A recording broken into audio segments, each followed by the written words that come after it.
Hello दोस्तों, स्वागत है आपका हमारे चैनल फर्स्ट स्टेप ऑफिशियल में। ये मेरा पहला वीडियो है जिसमें कि आज हम इतिहास के कुछ महत्वपूर्ण वर्ष के बारे में चर्चा करेंगे। अगर आप लोग अच्छा लगे तो प्लीज़ चैनल को सब्सक्राइब कीजिएगा, लाइक कीजिएगा और शेयर कीजिएगा। तो चलिए देखते हैं पहला प्रश्न है, इनमें कौन मुख्य यूरोपीय यात्री कभी वापस यूरोप नहीं गया और भारत में ही बस गया? तो इसका आंसर होगा मनुची।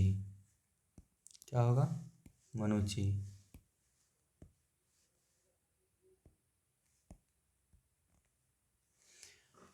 और मनुची के बारे में अगर कुछ जाने, यह एक इतालवी लेखक था और यह एक यात्री भी था। उसने मुग़ल दरबार में काम किया था। ये मुग़ल दरबार, उसके साथ अतिरिक्त इसने दारा शिकोह, शाह आलम, राजा जय सिंह और कृष्ण सिंह की सेवा में भी काम किया था। चलिए नेक्स्ट क्वेश्चन देखते हैं। 2 नंबर क्वेश्चन, किसने 1793 ईस्वी में बंगाल के चिरस्थायी बंदोबस्त की शुरुआत की? तो ये था लॉर्ड कॉर्नवालिस। सॉरी, यहाँ पे कॉर्नवालिस छूट गया है, छूट गया है। Lord Cornwallis. लॉर्ड कॉर्नवालिस 1793 ईस्वी में बंगाल में चिरस्थायी बंदोबस्त की शुरुआत की थी। इस व्यवस्था के तहत जमींदार को भूमि का स्वामी बना दिया गया था। जमींदार को भूमि का स्वामी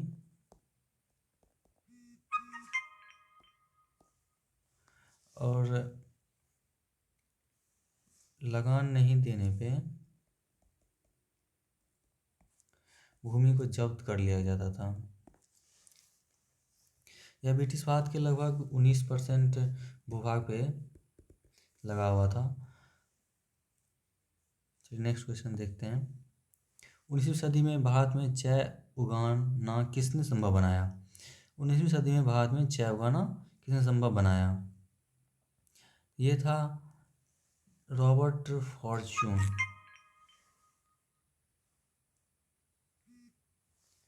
रॉबर्ट फॉर्च्यून नहीं, यहाँ पे रॉबर्ट फॉर्च्यून। रॉबर्ट फॉर्च्यून एक स्कॉटिश वनस्पति शास्त्री था। यह एक यात्री था जो ब्रिटिश ईस्ट इंडिया कंपनी के लिए चीन से चाय के पौधे को चोरी करके लाया था और भारत में पहली बार उगाया था। नेक्स्ट क्वेश्चन देखते हैं। 4 number question, east India act 1784 क्या था? ईस्ट इंडिया एक्ट 1784 क्या था? यह एक नियामक अधिनियम था जिसमें 1773 का जो रेगुलेटरी एक्ट था उसके सुधार के लिए लाया गया था।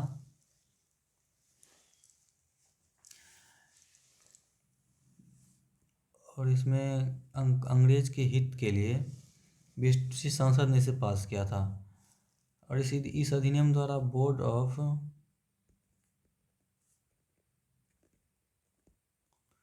कंट्रोलर की स्थापना की गई थी, जिसमें 6 कमिश्नर का यह एक बोर्ड था। इसका आंसर हो जाएगा नियामक अधिनियम। नेक्स्ट क्वेश्चन देखते हैं। वर्ष 1919 के अधिनियम के अंतर्गत द्विशासन धारण को जिस व्यक्ति ने परिचित करवाया वे थे। तो 1919 के अधिनियम के बारे में देखें तो इसको मॉन्टेग्यू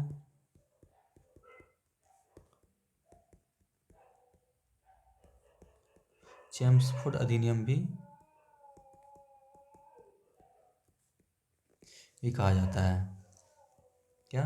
मॉन्टेग्यू चेम्सफोर्ड अधिनियम, जिसमें मॉन्टेग्यू जो था उसने द्विशासन धारण के बारे में बताया था, मॉन्टेग्यू। और उस टाइम जो वायसराय था, ये चेम्सफोर्ड क्या था? तो वायसराय था।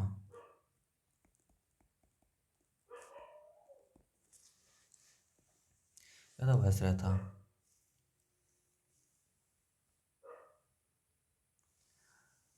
ये जो 1919 अधिनियम था, इसमें प्रांत में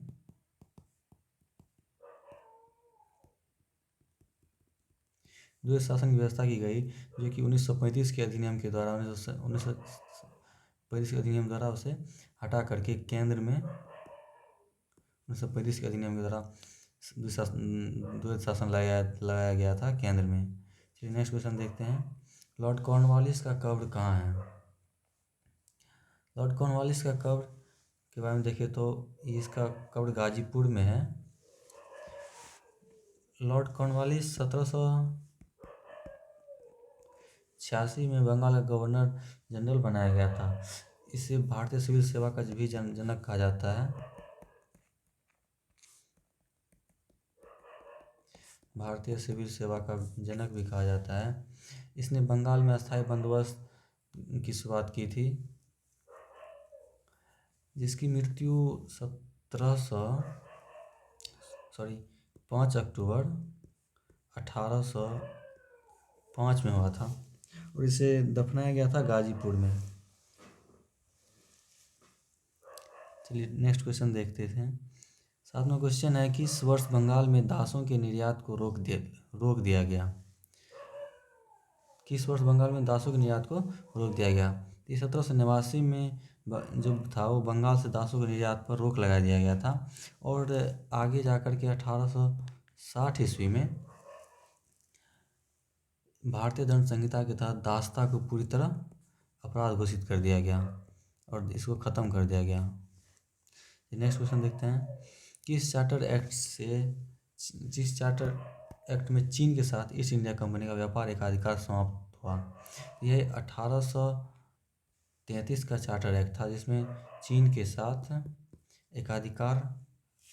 व्यापार का एकाधिकार को समाप्त कर दिया गया। इसमें चीन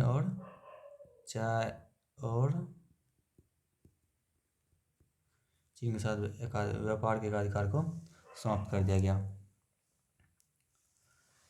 और चार्टर एक्ट 1813 के अंतर्गत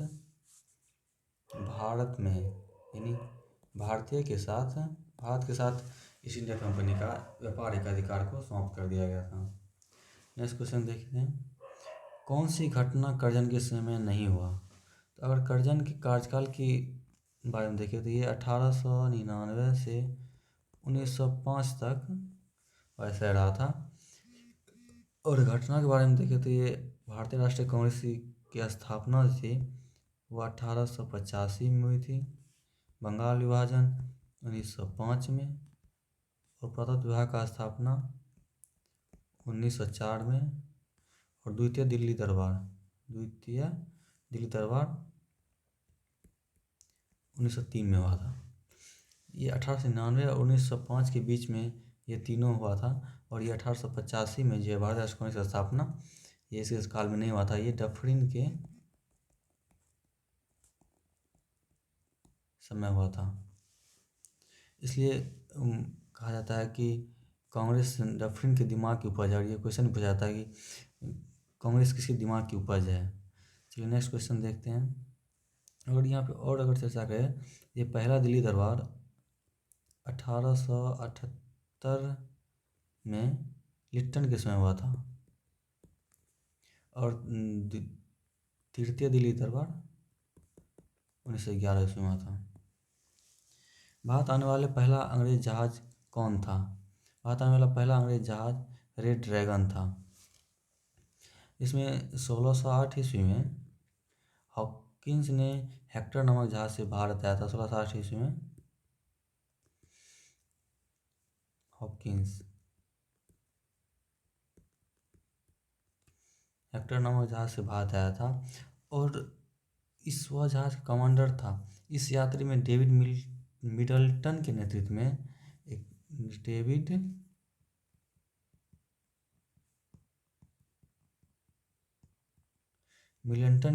में रेड ड्रैगन नामक जहाज भी आया था। ये मेरा लास्ट क्वेश्चन था। अगर आप लोग वीडियो अच्छा लगे तो प्लीज़ चैनल को सब्सक्राइब कीजिएगा, लाइक कीजिएगा और शेयर कीजिएगा। धन्यवाद।